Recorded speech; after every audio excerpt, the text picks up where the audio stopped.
Hi. Well, thank you. Hi, everybody. So thank you for attending. And I'm really grateful to be here. And I'm excited to talk to you guys about conversational interfaces. I genuinely believe this is going to be a major next evolution in some aspects of computing. And happy to talk to you about it. Let me see how this thing moves. Okay. So here's what I'm going to talk about. What is a conversational interface? So what do I mean when I say that? Go over some key concepts and terms. Talk about what the key Python libraries are. Come on. Give you some code examples, and then a call for action, or how you guys can help if you want to get involved with it. All right? A little bit about me. I work for this company called Mavenir.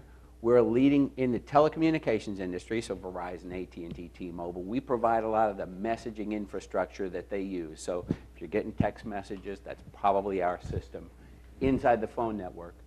I'm proud to be affiliated with Lehigh University. That's where it's a great engineering school and a great business school.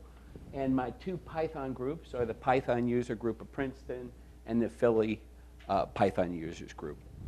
All right, I live about close to both of those places. All right. So what do I mean when I say a conversational interface? I think this is how people are used to now, especially younger people. It's talking. It's asking questions, right? It's messaging. This example happens to be IBM Watson doing a weather bot. But first and foremost, I believe this is the next evolution in a user interface. So we started with a terminal. We went to a desktop. Then we went to mobile and apps. Now, I was involved with Lucent back in 2003 trying to convince the world, hey, mobile's going to really be a thing for data, right? We had a hard time convincing people that mobile data was going to be real, and mobile is now the interface. Well, I believe this is going to be the next type. People are going to just, why don't you just talk to information, all right? It's teaching computers to talk like people, as opposed to what we've been doing, which is training people to talk like computers. Okay?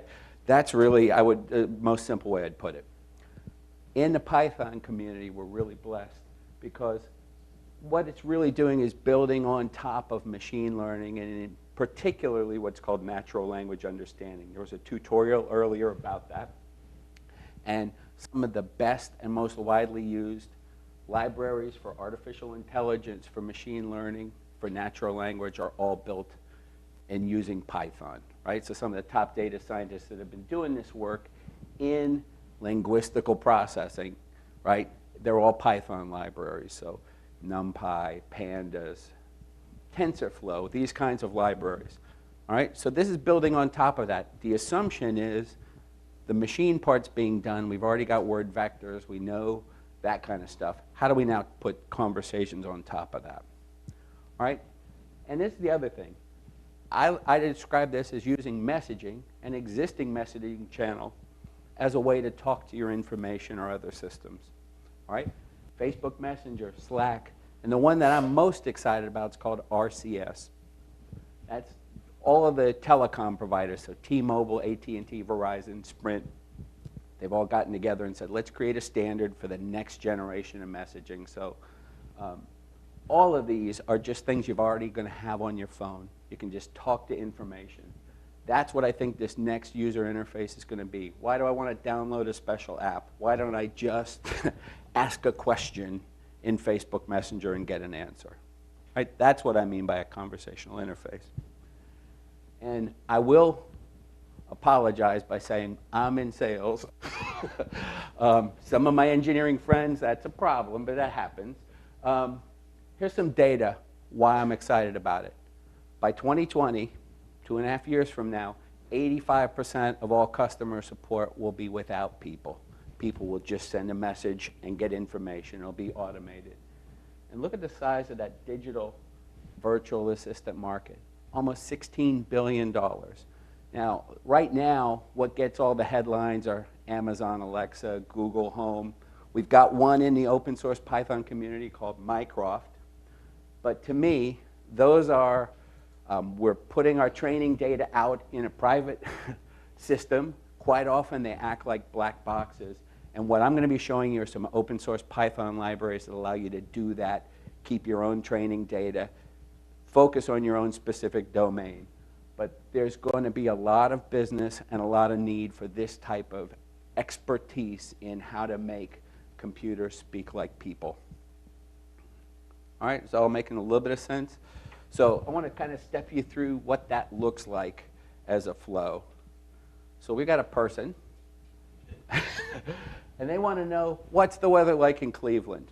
Now, you might start with speech. If you have an iPhone, you could hit a microphone button, talk into it, but ultimately we're going to start with text. What's the weather like in Cleveland? Now, when we get into what I'll call the conversational interface, I went 2 spots, but we're going to have a connector module. I'll show you later. Right now, I'm mainly using Flask. In most cases, this messaging is happening in a platform that might be Slack, it might be Facebook Messenger, it might be RCS, and they'll typically use webhooks to allow you to talk in and out of that platform. So that connector module is just a Flask app that allows you to create webhooks and talk to that. That connector module is then passing the input, or passing that text, over to the input module. As you can see, that's running the NLU stuff. So it's really looking for 2 things at this point. Intent. What's the person want to do? What are they trying to say, right? Because it's just coming in as a bag of words. But natural language understanding will go, I think they want weather information. That's the intent. That's one of the key pieces of information.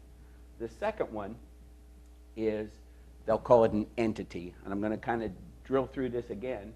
But in this case, what they really want to know is not just weather information, but weather information about Cleveland. So the input module was really just looking for those 2 things. What's the intent, and is there an entity? And by the way, do I have all the entities that I need? If they just said, hey, what's the weather like? This thing would be smart enough to say, I'm missing something. Okay, we'll get there. So that input module then will pass that intent into a dialogue management system. All right? And this is part of what starts to separate it, and this is what I think is really interesting about what we can do now. This library that I'll show you is now clever enough. So when we're having a conversation as people, there are some stories, and you'll see that word. Hi, how you doing? We greet each other. We don't just get into things. We acknowledge each other. We find out what we know. We find out what you're looking for, and then we go and get it. So in this case, we know the intent, and we know the entity, and so we've got what we need to now talk to a back-end system. In this little example I've got, we're just going to use a weather API. Okay, so it's just another API that as long as you pass it, weather and Cleveland, it's going to know what to do. But that could be a back-end database. That could be an existing web framework. This is part of why I see this as really an interface. Okay, you may already have information, and this is how we're going to provide a way for a user to get to it in a conversational fashion. All right? It gets back the data from the API. It then goes back through another output module. You may use natural language generation to create a conversation back, or more likely, kind of best practices right now is you allow the person to speak the way they want to speak, and then you'll guide them back through either buttons or very simple phrases. So instead of giving them free-form language that the computer's making up, you give them a couple of choices. So if you imagine in the dark ages of last year, or today, you get a text from your airline that says, hey, your plane's late. You got to close out of your message. You got to go open a different app and try to do something. Now it could say, hey, your plane's late. Do you want to talk to a live person? Do you want to rebook it? You're going to get choices on what to do. Typically, you'll see it. We're just going to use some template examples. That'll go back to the same Flask connector. And now the bot says, oh, it's sunny in 84. Cleveland is awesome. So let's kind of hit the concepts that I covered there. So the first thing that happens is the text comes in from a person, and the computer tries to understand the intent. And so what that looks like is, and I want to kind of make sure you're getting it, yeah, weather information's one, but so is hello. Oh, I think the person's trying to say hi or get my attention. So is goodbye. The person's done with this. Just giving you some very simple examples, but all of these are intents that the application needs to understand. It's going to request or extract entity information, all right? In this case, we may or may not have the location. If we don't have it, we're going to have to ask for it. So in this case, locations, Paris, Columbus. This is going to build on top of machine learning and NLU.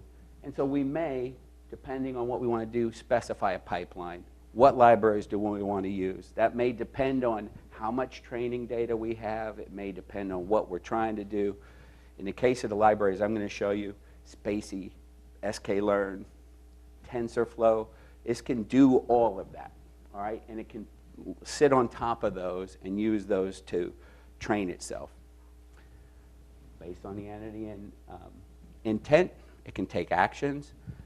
And actions might be saying hello back, right? It might be going and getting the weather information. It might be asking a location. Hopefully that's making sense. And then it's going to respond conversationally based on a story. And you can see here an example where I'm using asterisk for the intent. So if the intent's hello, say hello back. The intent is get the weather information, go get it, all right? So that's literally, these libraries are allowing us to now function on that kind of a level, all right? So I thought I'd talk a little bit about the Python libraries. Somebody mentioned condas at one of the earlier ones. Quite often when I see NumPy or pandas, I'll hear about use Anaconda. In my experience, I've been using 365 on both Windows and Ubuntu. No problems with any of it, all right? If you want to know how it works with something else, I can't help you. So in the machine learning world, these are just some of the key ones. We've got all of the classic natural language and things that are going to do all the heavy lifting of converting words into arrays and word vectors and things that computers can do. TensorFlow will do deep learning. This is all riding on top of it. And the conversational libraries I'm going to show you are called from an open source company, a Python company out of Berlin called Rasa NLU. Natural language is handling the intent recognition and entity extraction, and the core is handling the machine learning-based dialogue. And again, in the dark ages of last year, you used to have to set up a whole thing that says, well, if they say this, then say that. And it becomes this very complicated branching flow. Nowadays, we can use machine learning to learn the back and forth of a conversation. So as long as you give it examples, it'll learn and go there with it. All right. So but I'd show you some code examples and how we're doing on time. Perfect, perfect. So I'm going to show you a YAML file with the weather domain. I'm going to use the same example. Then I'm going to show you how we can look at training data. Now this is, and then I'm going to show you an example of real-time interacting, although I'm just going to show you a screen. I didn't want to actually load and run terminal windows because I wasn't sure whether I could get online. And sometimes I think it's really boring to watch a computer. I'll show you some examples of some stories, and I'll show you how that works in a Slack example. So if you can see this okay, this is a weather domain. And I think one of the ideas I want to try to put across here is we're all seeing things like Siri, Alexa, Google Home, which are all-in-one devices, right? They handle the speech to text, and you're feeding your data into the cloud, so they've got the benefit of a lot of training data, but it's also trying to be everything to everybody, some of these things, okay? A key concept here is the more narrow a domain is, the easier it is to have mastery over it, okay? So in this case, we're just going to focus on weather. Want to ask me how to make a sandwich? Doesn't know how to do that. Doesn't need to know how to do that.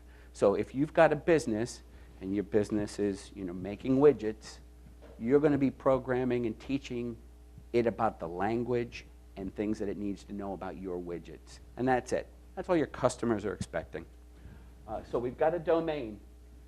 Slots are where we're going to store the entity information. And by the way, if they're named the same as the entity, it knows how to do that. And there's our intents: greet, hello, goodbye, and inform. That's going to be, I think they want to know what the weather is. And you can see here that I've got some templates. That's going to be the output that I mentioned. And we're just going to give it some text examples. If instead of generating different versions of hello, we're simply going to say, hello, how can I help? You can see there's a couple of examples of how to say goodbye. If you give it multiple examples, it'll randomly generate that. And that's how we're going to clarify what location. And there's your actions. It's going to know how to say hello. It's going to know how to say goodbye. It's going to know how to ask where you want the weather for. And it knows how to go get the weather. You can see I've got a little weather action somewhere that goes out and talks to the API. I'm not going to show you that because I've got the thing hard-coded. Not best practice, but I'm not going to show you that. And I think you can see it's a fairly simple library. Now, anything with artificial intelligence or machine learning is only as good as the data you give it. Okay? Now, if you're using some of the more shallow algorithms, you can get away with little bits of data, and you'll see that this thing becomes training. But you've got a UI that you can just say, okay, here's different words for greetings. And in this case, you're seeing this is a restaurant search. But you can see that the entities have been highlighted. You can literally drag it and say, okay, that's the key information. And you can see that it's a Chinese restaurant. So you're not just looking for a restaurant, but specifically a Chinese one. So this is how a person that's not a programmer can feed in the types of data and examples that are relevant for their domain, okay? How people, if you think about it, where I live, they call a kind of sandwich a hoagie. Here, I think it's called a sub sandwich. In Boston, it's called a grinder. Whatever it is, the vernacular in parts of India, London, United States, they're all different, right? The more you train this thing based on appropriate language for your domain and customer, the better it's going to be. It's really that simple. So I mentioned a terminal here and a trainer. And what you didn't see was typed in Python trainonline.py. It had all of that data, and it loaded up TensorFlow, and it went through 200 epochs. It just went through this kind of doing machine learning. And it said, okay, I'm loaded. Type in something. So I typed in hello, and it said, I think you're trying to greet. I think that's the intent. And I don't think you're giving me any entity. And the bot wants to say hello back. It wants to utter a greeting. Is that right or wrong? Yeah, it's right. Pam. You go through that, and it'll go step by step. And in some cases, it's going to be, no, that's not right. And you can tell it, well, you had the intent right, but the action you thought was wrong. And that's how we're going to train it. And as you can see on the bottom step, we can even say, and by the way, take what I just told you and use that to retrain the thing again. Okay? So early on, you'll start with a lot of training data, and you'll let this thing run, and you'll give it feedback, and it now learns what a dialogue looks like. Okay? So here's the output of what those stories look like. And I find them conversational. Story 1. User's got an intent to greet. We said greet back. They want information. They didn't give us the location. We had to ask for it. And then let's say goodbye. And you can see many variations of that. And what happens over time is as we build more of these, the accuracy of the models get better and better. Okay? Hopefully that makes sense. All right, so I mentioned it. This is a Slack connector. As you can see, if you're into web frameworks from Flask, Importer, Blueprint, this is not that hard, right? We're just setting up a little Flask instance that's going to be the thing that talks to the Slack API, right? It's pretty simple. And I think this one I set up as a video if I can find the play button. You know what? I'm not going to play it because I don't know how. But all this has been was an example of connecting that connector to a Slack API. If you're doing it in a development mode, you might call up ngrok, get a little local thing, pass that over there, and let an end user actually test the thing. Say, yeah, that looks the way it was. Oh, I don't like the logo. I'm from Michigan. I don't like Brutus. But you can see it. This kind of conversation is pretty real. What's the weather like in Toronto? It knew it. It looked it up and answered it. And even though I hadn't trained it with thanks, it figured out that thanks was my way of saying goodbye. And by the way, it had been through a couple of dozen of these conversations. And so it knew what to do. All right. So if you're interested, how can you help? Well, I say dive in. I'm going to give you the resources on where this company is, where their libraries are, where stuff is on GitHub. This is my 2 cents. Offer to help. Everybody I know in the open source community is dying for help. What they don't get are people actually offering. And they don't know how to ask, they don't know how to find you. Just offer it and say, hey, I want to help. If you've got a favorite messaging platform, I was talking to the folks from Cisco out there. Here at Ohio State, they use Jabber over at the hospital. That's a Cisco platform. Build a connector to talk to that, okay? Whatever, there's a lot of messaging platforms. We've already got, and when I say we, I'm talking about the Python open source community. This Rasa library's got Telegram, Facebook Messenger, Slack, maybe half a dozen messaging platforms, but there's Viber, there's Voxer, there are all of these platforms. If you've got something that your community is already on, build a connector for it.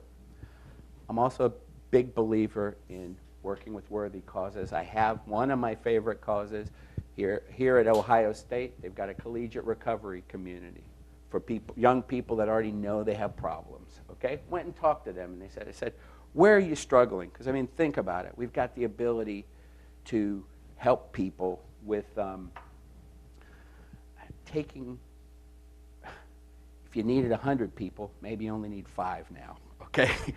We've got the ability to automate a lot of responses. And they said, wow, if there's a way a computer could help somebody anonymously determine do they have a problem or not. Because somebody who might have a problem, they don't want to talk to a person, especially a person who knows who they are, okay? So we said, great. So there's no shortage of need out there. Find somebody, because to me, if we ground what we're doing and delivering value to people, it's always a good thing, okay? And then share your learnings with others. You learn it better. You can get me at either Twitter or on GitHub. I'm Don Holloway, all right? It's pretty common, and if you really wanted to know how to find me on Instagram or Gmail, you could probably guess that too. And then I've got a list here if you want it afterwards. The Rasa documentation is very, very good. The tutorial, that's everything you just saw, is spelled out there in detail. And then RCS, 4 billion users, future messaging, Slack, Facebook Messenger. Okay, so those are all your resources. So listen, again, this has been wonderful for me. The folks here at Python have been great, and I wanted to thank 3 people in particular. Justa from that Rasa went through it once. The PyOhio group offered coaching for those of us who were speaking, and there's a lady, Melissa, who did an awesome job. And my wife, Karen, made the slides look good. Mine looked like an engineer did them. So with that, I'd like to thank you all. Yeah. Yeah? Good. Well, we got a couple of minutes, but thank you all. I think I'm between you guys and beer. You're welcome to come up for questions.